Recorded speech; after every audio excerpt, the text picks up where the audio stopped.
تقاطع صلاح الدين.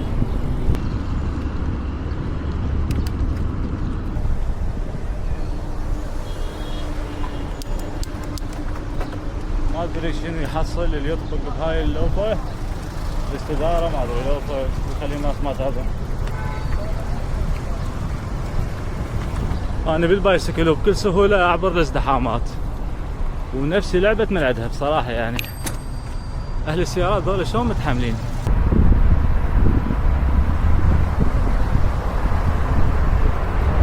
أربعين السرعة.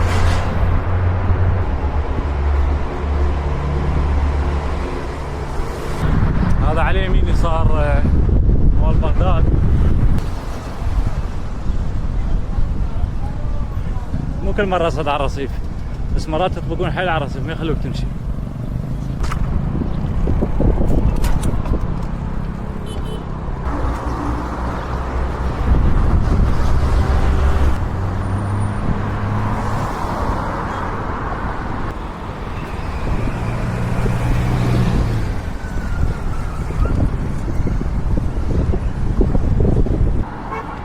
هذا الشارع هم حلو.